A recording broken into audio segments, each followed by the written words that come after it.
This show is produced by the Hartman Media Company. For more information and links to all our great podcasts, visit hartmanmedia.com.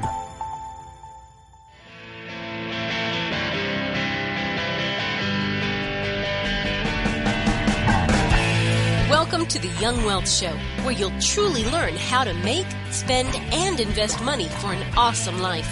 Get the real-life stuff that wasn't part of your school curriculum. Young Wealth gives you innovative new ways of dealing with your finances, as well as the skills and tools you're going to need to survive and be successful out on your own. Let the Young Wealth Show be your GPS to take you from clueless to clued in. Here's your host, Jason Hartman, with Young Wealth. It is my pleasure to welcome Saifedean Ammous. He is the author of a fantastic book that I just finished and really enjoyed. It was one of the best economic books I have read, and it is entitled The Bitcoin Standard. And he's got a new book coming out with a fascinating thesis as well about fiat money and really what it does to our culture and to our thinking, and how it maybe impacts morality. I'll let him tell you about it, but it's a fascinating thesis. So Saif, welcome. How are you? I'm very good. Thank you for having me. Good. It's good to have you on. So Saif, tell us a little bit about what brought about the book, The Bitcoin Standard. You know, it seems as though you really spend maybe the first half of the book talking about what is money, explaining economic concepts, and then the latter part, you talk about cryptocurrencies. But in the beginning, you know, let's just give people some background because there are some interesting fundamentals that I think are just really important to understand to grasp this entire concept. I think the book came out after having spent several years looking at Bitcoin and thinking about it, coming up with ways of analyzing it, which had gotten me some very small degree of prominence in a very small circle of Bitcoin Twitter users. And essentially, you know, I had developed all these ideas about what Bitcoin means and the significance and the economic meaning of Bitcoin over time. And then, you know, I was arguing about people with it on the internet all the time. And then really my wife basically told me, you know, you should be doing something more productive than just arguing with people on the internet. So I decided to write this down into long form. You know, every time I would be tempted to answer someone online, I'd just decide, you know what, let me just go write a couple of pages in the book. And in that sense, I just kept on developing this until it became a whole book, and it became a full vision of how I understand the economics of Bitcoin. And the title came toward the end, but I think it was a quite fitting title because the whole book the book makes a lot of analogy to gold and the gold standard. And so the point that I'm trying to communicate is that Bitcoin is effectively our new gold standard. Or it could have the potential to be our new gold standard. When you look at money, I mean, money really is supposed to, well, there's also a distinction, of course, between money and currency, and maybe you want to go into that. But money really has sort of three basic functions, right? Yeah. Generally, people think about the three basic functions of money as being the medium of exchange, a store of value, and the unit of account. In my book, I focus the analysis on the function of a store of value because in my mind, I think this is the one that ends up giving monetary choice, a monetary role, that ends up deciding the monetary role just because of how economics really works. If you store your money in a thing that is easy to produce, then that thing will lose value over time and you won't have a lot of money. And so the money that is stored in things that are hard to produce, on the other hand, will hold its value quite well and will maintain its value. So over time, it will stay the same or it will increase. So the net result is that over time, money and wealth tends to concentrate and accumulate in the hands of the people who are holding the hardest money. And eventually everybody else learns that lesson. And so you end up with the hardest money dominating. And that's generally been the history of money. So, of course, paper, fiat money, dollar bills, euros, whatever, in paper form especially, are very easy to produce. It's simply running the printing press. And gold is hard to produce, right? It's hard to get gold out of the ground. It's very costly to do it. It's rare. And then, of course, Bitcoin is mathematically rare, right? Absolutely. Yeah. I think the most interesting monetary property of Bitcoin that I discuss in my book is that it is the first thing that we've ever invented that's a liquid asset, but also strictly scarce. There's no way of making more of it. There's no way of making more Bitcoin than what the Bitcoin code stipulates. And that's why over the last 12 years, Bitcoin has grown exactly according to the schedule of the supply as it was laid out before. There's not been any single person anywhere who's managed to find a way of making more Bitcoin than what the schedule has. And I think that's absolutely unique because it's the one supply, it's the one good whose supply is completely irresponsive to demand. No matter what happens with demand, the supply of Bitcoin will not respond. It'll just always produce the pre-programmed amount that it needs to be producing. Our client, Keith Gibson, referred you to the program, and I'm very thankful to him for asking you to come on the show. And he had a question. He said, could you explain how Bitcoin acts as a base layer money similar to the central bank's settlement layer, and how that ties into the criticisms of Bitcoin's low transaction per second compared to, say, MasterCard or Visa. So, or PayPal. So you talk in the book, and I remember this, about how Bitcoin is actually inefficient. People like to talk about how the blockchain is efficient, but, it's really not very efficient, right? But it's that's one of the things that makes it very secure, I think. Maybe I'm not saying it's that reliable, correctly. not efficient. Yeah. Good. Tell us more about that and this base layer question that Keith has. Yeah, I think before my book was published, there was the predominant view on Bitcoin was that Bitcoin was some kind of new PayPal, new Visa, new MasterCard, new Western Union. It was going to disrupt banks. It was an alternative to banks. You can be your own bank. You can have your bank in your own pocket. And this was, this was generally how people viewed Bitcoin. And based on this, people thought that, the main criticism of Bitcoin and the main limitation of Bitcoin was that, well, Bitcoin can only do so many transactions, but, Visa does 5,000 times as many transactions as Bitcoin's maximum capacity. So Bitcoin has no chance of competing with Visa. And my book made the case that Bitcoin does not compete with Visa. Bitcoin and Visa are like petrol and cars. They're not competitive. They're goods. They need each other to function. You can't have cars without petrol. And so my point is that Bitcoin is not a payment network. It's not comparable to PayPal or Visa. Bitcoin is more comparable to central bank settlement layers. Bitcoin is more similar to the national central banks and the national currencies that Visa, MasterCard, PayPal use to settle their transactions with others, with other financial institutions or with their clients. So would those be the SDRs, the special drawing rights? Well, mainly it's national currencies is what Bitcoin replaces. So the subtitle of my book is that the Bitcoin standard is the decentralized alternative to central banking. And that's the point is that it is, Bitcoin does not compete with banks and it does not compete with payment processors. Bitcoin will need banks and payment processors built on top of it. Bitcoin competes with the settlement layer behind banks and payment processors.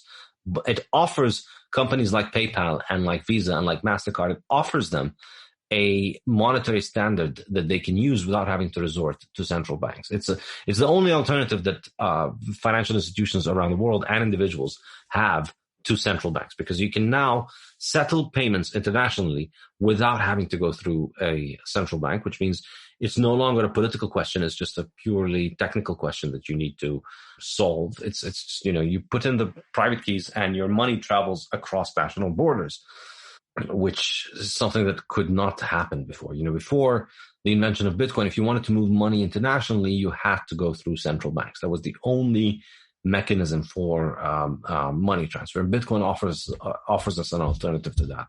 Okay, so I think that's a good segue to just maybe telling you a little bit about my evolution in this, because I think it will address some of the skepticism that people have out there. I started hosting a show called the CryptoCast several years ago and expressed some of this skepticism very openly. So I learned about Bitcoin when it was $74 and, of course, have many regrets now. So I'll be the first to say that. For a long time, I just didn't get it, right? I didn't understand it. And some of my skepticism that still remains is this. I believe the two most powerful forces in the world are governments and central banks. They have standing armies. They have their cartels. They just run the world largely. And, their product is currency. That is their widget, right? Just like if, I'm in business and I have a product I sell and, someone else is in business, they have a widget they sell. And they don't like competition, right? So why would they let this exist?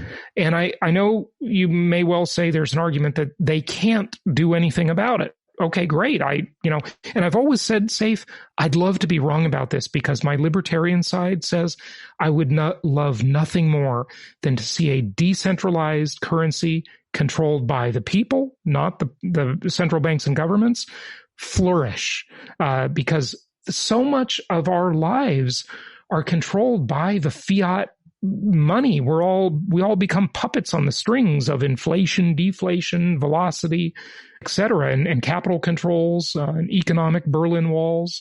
So I don't like any of that. But that's kind of my evolution. Now, when I bought into the market when it was about $800. And then I bought a lot more when I saw Michael Saylor and Mass Mutual getting into it and putting hundreds of millions of dollars. And I thought the institutions get into it.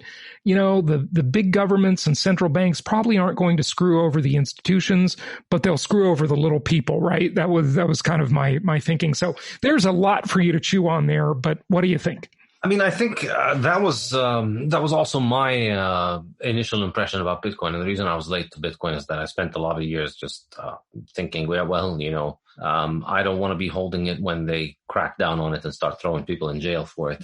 Yeah, maybe they make it illegal, right? Yeah, make it illegal or,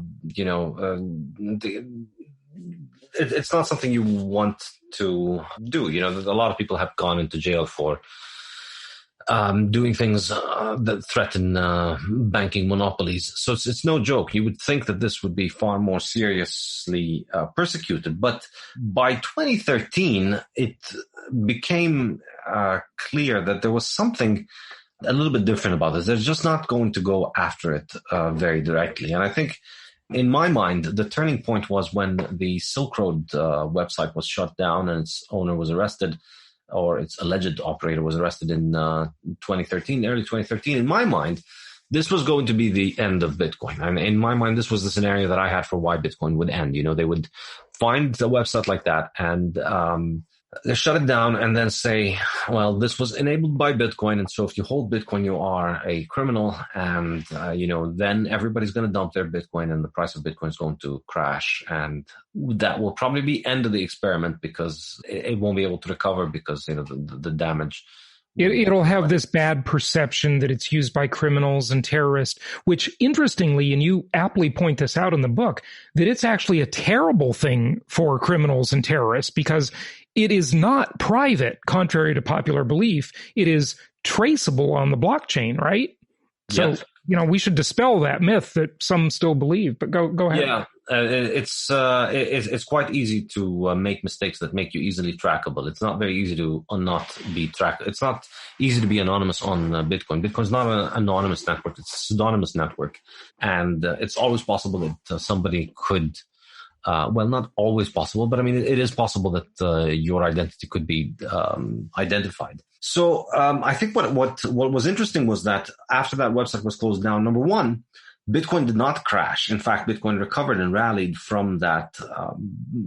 After that, over the next 6 or 7 months, it went up tenfold in price after what should have killed it, in my estimation at that time. And the other thing, which I found extremely interesting, was that there was no direct persecution of Bitcoin. In fact, in 2013 is when Bitcoin started going mainstream, and U.S. companies started offering it as a service. and it became legal. It didn't become legal; it was never illegal, but it became increasingly mainstream. I mean, obviously, nowhere near as mainstream as it is right now. But up until 2012, you could have been forgiven for thinking that Bitcoin was mainly for people to buy drugs online, because that was the thing that most people had heard about when it comes to Bitcoin. But by 2013, that had begun to shift a little bit.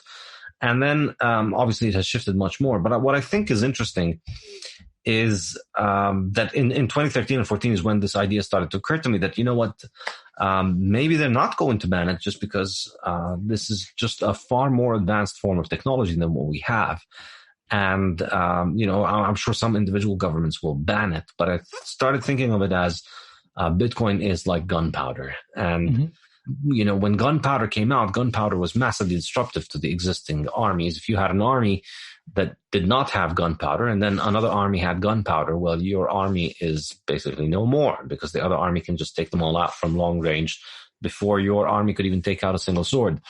So, when gunpowder came about, governments didn't ban it. Governments sought to get it. And I see something similar developing with Bitcoin, in that once people begin to understand the value proposition of Bitcoin, rather than want to attack it, they start wanting to acquire it. And so one interesting, I think, turning point is that the prosecutor in the Silk Road case, or the investigator in the Silk Road case, they could have taken the path of recommending that, we go after Bitcoin itself. Instead, they ended up becoming Bitcoiners themselves. And they even work in the Bitcoin space right now. And we see this over and over and over again. Once you get a taste of Bitcoin's incredible potential, it's almost like Bitcoin co-opts you to its purposes. Suddenly you have just been bitten by the bug, and now you're just like all the other Bitcoin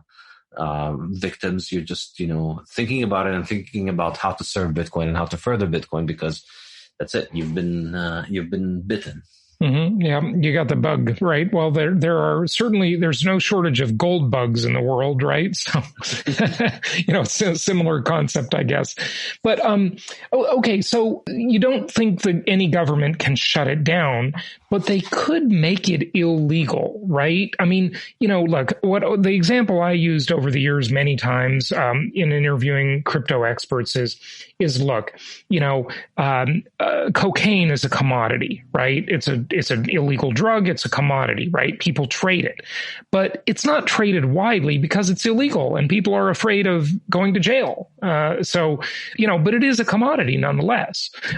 If they said Bitcoin is illegal because you've got to use FedCoin, for example, their cryptocurrency that they'll eventually make, and they want to control velocity and inflation and so forth, couldn't that displace it and really hurt the store of value? I really don't think so. First of all, let me just be clear. The governments can do all kinds of things, and I'm not. They can do whatever they want. Yeah. Well, within the realms of the laws of physics and economics, yes. Yeah. But I think the way that I see it is that ultimately, any kind of action against Bitcoin can hurt Bitcoin, but it can't eradicate Bitcoin. That's the difficult thing about it. It's almost impossible to eradicate Bitcoin, because Bitcoin can shrink to the size it needs to shrink to in order to survive. If you restrict people buying it and you restrict people mining it, the mining declines in volume and the price of the Bitcoin commodity declines in volume enough for it to be essentially able to run at a very small scale that is very hard to detect. Mm-hmm. And so it fades into insignificance, but it doesn't die. But then the fact that it doesn't die will likely spur the rebirth, in a sense. So we always have this, the fact that it's not easy to eradicate it means that, you don't want to pick a fight with it, because you don't want to undermine your authority and credibility by picking a fight and then losing it. And then also the aspect of preferring to use it. Now, I think you're correct in that central banks can introduce their own digital currencies. And in one of my recent podcasts, I discussed this in the Bitcoin Standard podcast. But I think ultimately these kind of currencies are really an advertisement to Bitcoin more than they are a competition to Bitcoin, because what they do is they really serve to illustrate the Bitcoin value proposition.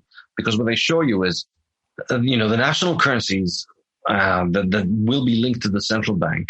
The reason they're doing them is that they want to control monetary policy, and the reason they're doing is that so that they can have full surveillance over financial transactions. Right. So you have the two main value propositions of Bitcoin cannot exist in a central bank currency, because that's the whole reason we have a central bank, is because we want to have financial control over financial flows, and because we want to have control over inflation. So if you introduce a central bank digital currency that offers the central bank the ability to survey all transactions and to unilaterally and arbitrarily set monetary policy, discretionary monetary policy, then all that you're doing is just providing a much more efficient way of illustrating the superiority of Bitcoin. You're telling people, you can have your digital currency, which is connected to the central bank and the government, and that is being devalued every year at anywhere between 5 and 20%, depending on your luck. Or you can have Bitcoin, which is being devalued every year at exactly this percentage, which we know exactly before going into the year, and we stick to throughout the year. And you know exactly how much is going to be devalued over the next 100 years. Whereas with national currencies, you have no idea about what's going to happen in 5 years, or maybe even 1 year. Like in last year, who had any idea that right. It was going to look the way it looked? And when those national currencies start coming in digital form, as they inevitably will, it will become extremely convenient for the powers that be, the governments and the central banks that issue them, and extremely negative for the population, because they can control so many things. They can control, undoubtedly they'll come on your phone. They will control where you spend, which merchants and businesses can accept the currency, how far they can be from your home if there's a lockdown or a quarantine, for example. They may have expiration dates on them, so they can increase or decrease the velocity of money.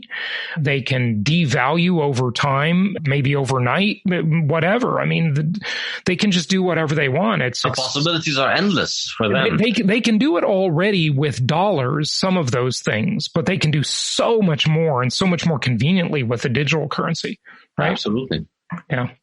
And really, Bitcoin is, I think people miss the point of Bitcoin when they think that the point is that it is digital and that these currencies are digital. Well, national currencies are digital too. The vast majority of dollars is not out there as dollar bills and coins. It's digital. It exists on bank ledgers. The physical dollars are a tiny little fraction of the total supply of dollars. So the digital aspect is not something unique or interesting about Bitcoin or about central bank digital currencies. What's unique and interesting about Bitcoin is the fixed monetary policy. Absolutely. So as a segue to your new book, which is a really interesting thesis, talk to us. You talk a lot in the Bitcoin Standard about time preference.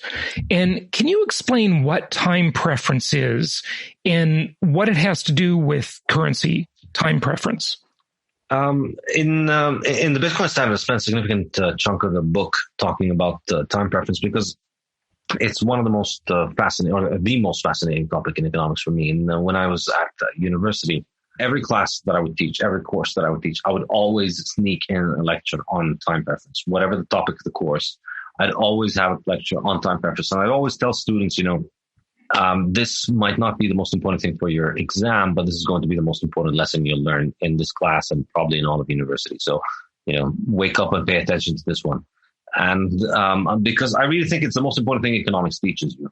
Time preference refers to the degree, to the extent to which you discount the future compared to the present. So your time preference is a measure of how much more money would I need to give you 1 year from now in order to take away a sum of money from you today. So if I owed you $100 that I needed to pay you today, what sum of money would you accept for me to pay you the $100 plus interest next year?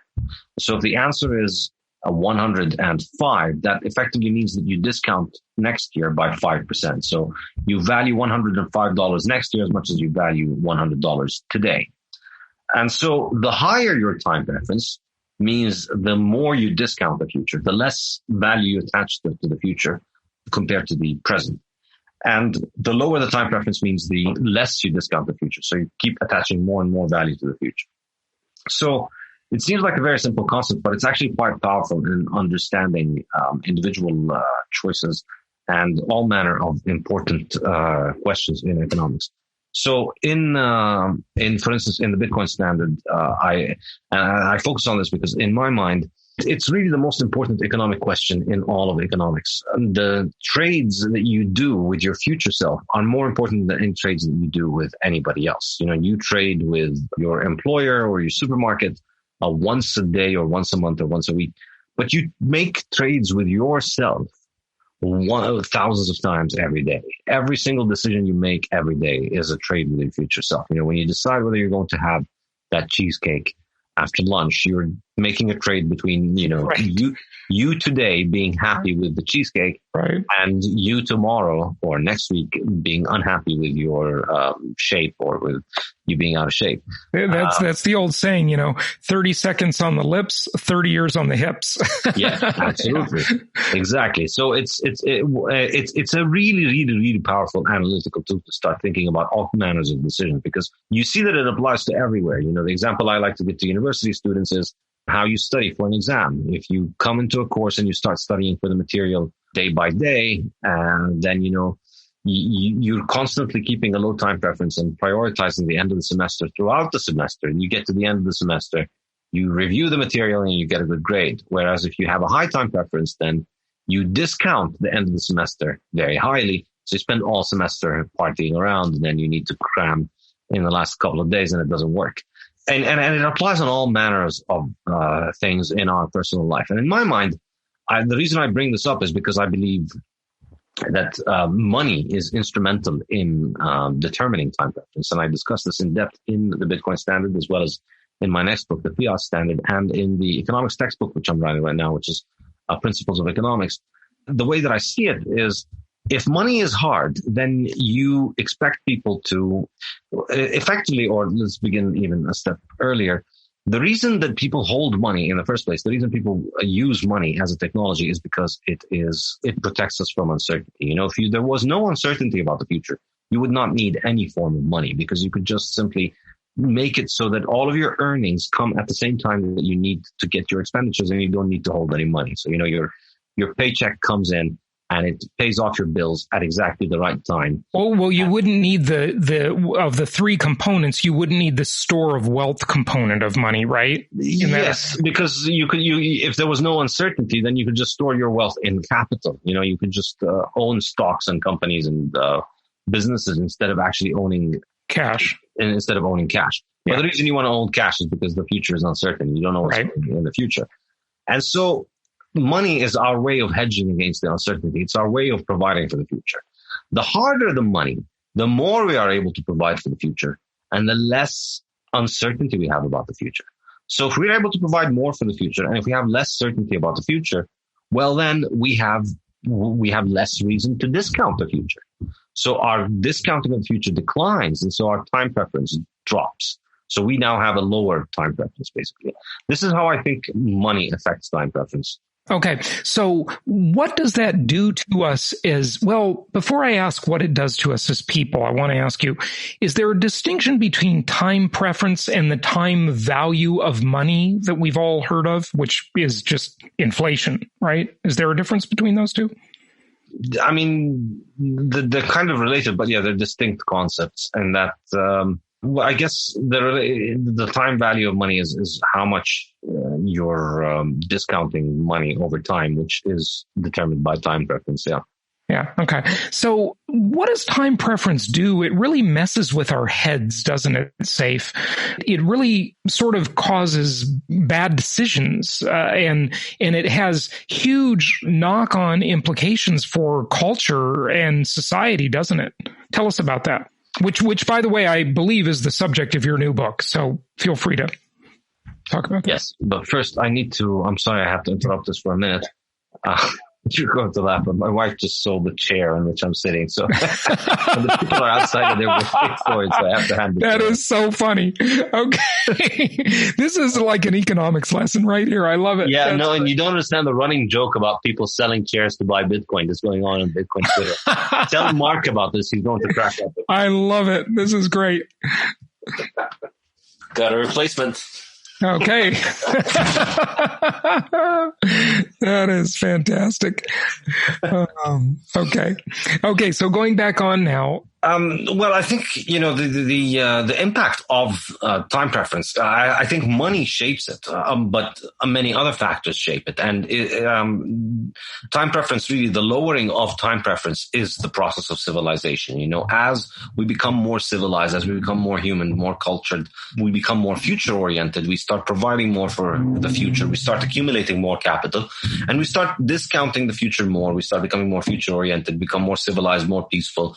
And, that's essentially the process of civilization. And I think it's inextricably linked to our ability to provide for the future by holding money for the future and by by saving for the future and reducing the uncertainty. So when the money that we use begins to lose its value, when money starts becoming easier rather than harder, when money starts becoming less reliable as a mechanism of transferring wealth into the future, then money becomes then that reduces our ability to provide for the future. It increases the uncertainty for the future, and that makes us discount the future heavier, but not just in economic affairs, in everything. And I think you see this reflected in all manners of economic and non-economic decision making that people do in everything. And my favorite example maybe might be art. You look at art under the gold standard, you look at the golden era of art. Artists would work on a masterpiece for years, and then the thing would be expected to survive for centuries. Right. And much of that art continues to survive for centuries. You look at 20th century art, and you see that people spend, 15 minutes scribbling a bunch of lines, and then they make up a story about how it represents something or the other. And I love how you talk about that in the book, by the way. I resonated with that heavily. My favorite is the Impressionist. Okay. So that's where I like. But when you talk about the Sistine Chapel and Michelangelo, and then you look at a stupid banana with duct tape on a wall, and that's somehow art. I mean, give me a break. It's just and I think it's the excuse that we've grown up. But clearly, I don't understand how to interpret that banana on the wall. Of course, exactly. Fault. We've spent our life basically being gaslighted by an art industry that wants to tell you that the reason you don't see the banana is because the problem is with you. You're not artistic and you're not cultured. And maybe that is the case, but why is it that those people that produce those things cannot produce anything that requires a little bit more time and attention? Why can't they make a Sistine Chapel in between all of their bananas? Why is it all bananas and scribbles and random stories on empty pieces of canvas rather than anything that requires actual time and effort? So what it sounds like what you're saying then is that when we have a low time preference, we become more civilized, and the craftsmanship improves. Is that correct? Very much so. And craftsmanship is one part of it. It's just, in my mind, the ability to hold wealth that you can trust, which is what people had under the gold standard, that you knew this coin was yours and it's going to hold value into the future. That security, in my mind, is what is necessary for people to be creative. To be creative because they have the security and they're producing because they want to produce. And it's very different from the kind of creativity that you need to do when you're on the treadmill, where you know that the money that you're holding in your hand is like a melting ice cube. It's losing its value. It's not going to be there for you. And so you're constantly having to continue producing more and more on that treadmill. I think that's really the difference in it. And it reflects in craftsmanship, in art. I think it also reflects in innovation. People think of 20th century as being the century of technology. But really, all of the things that we think of as 20th century technology were actually invented under the gold standard and were popularized and commercialized, and they spread all over the world in the 20th century. But the main and most important innovations came in the 19th century. In fact, in the 20th century, we saw some regression in many of those things. So, aviation, cars, the telegraph, communication, telephone.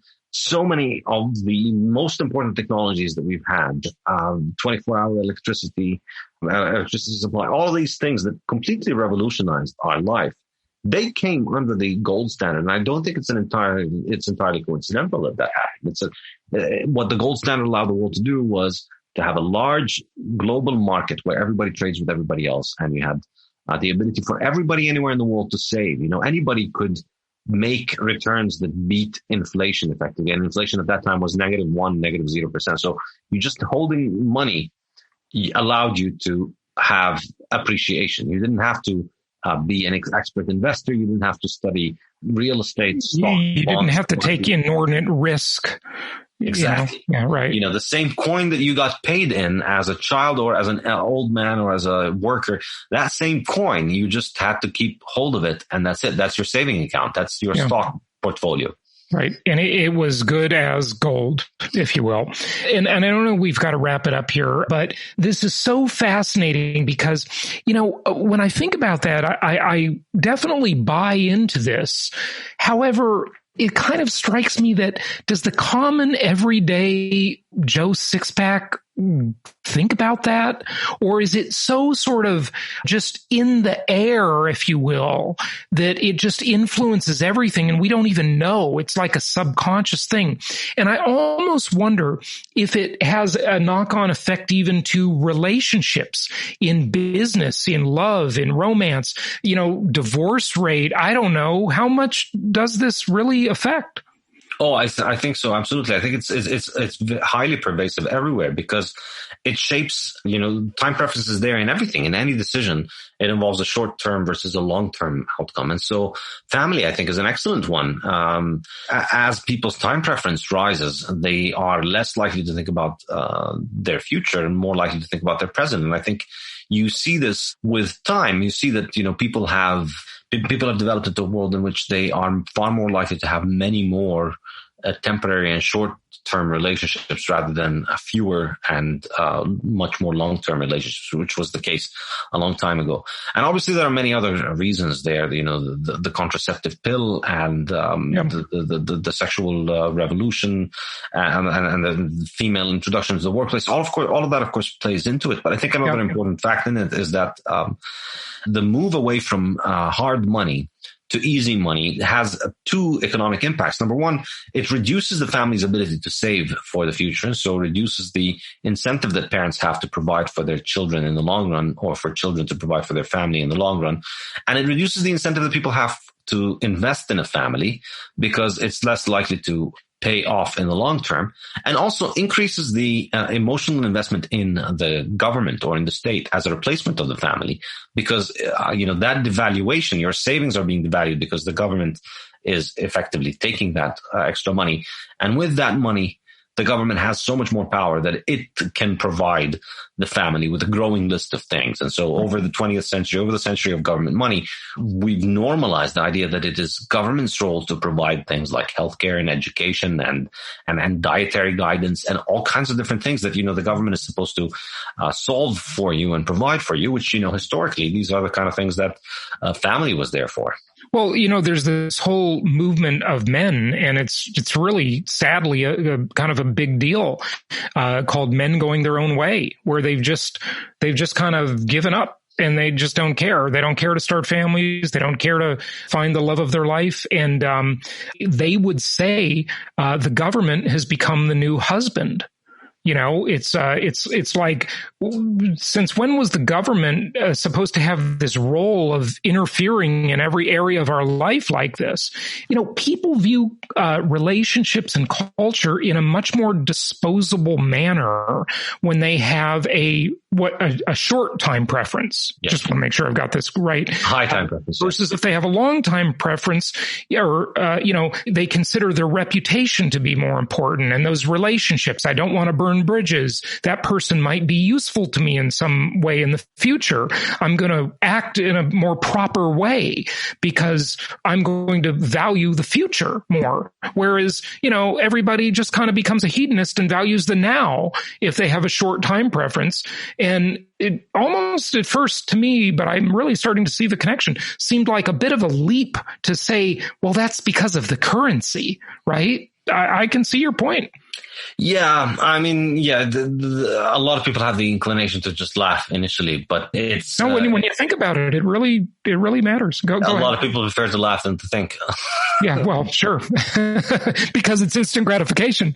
That's true. Actually, absolutely. Thinking is hard work. Yeah, exactly. And in particular, thinking in particular that it needs to involve several chains of reasoning. When all right, well, this happens and then that happens. So what if we take that as a thing, and then what is the implication of that? Right. That kind of reasoning is very hard for most people who know prefer to just get to laugh at the things that their TV tells them to laugh at. Sadly true. And, we see on social media today, it's very apparent that we have at least a couple of generations of people that lack critical thinking skills. So, and thinking is hard work. It's not instant gratification. So absolutely. I would agree. Saif, thank you for spending so much time for us. Wrap it up with any closing thought you have. Give out your website. Tell people where they can find out about your new book, whatever you like. Yeah, you can go to my website, Saifedean.com, or my Twitter as @Saifedean, and that's spelled Saifedean. And on Saifedean.com, you can subscribe to receive weekly chapters of my forthcoming 2 books, The Principles of Economics and Fiat Standard. You will get a new chapter every week, alternating between the 2 books. And the 2 books should be published in 2021 this year. So you'll be getting a sneak preview of the chapters as they are being finalized if you sign up. And you'll also have access to my 4 online courses in Austrian economics. Excellent. Good stuff. Saif, thank you so much for joining us. Thank you so much for having me, Jason. Have a good day.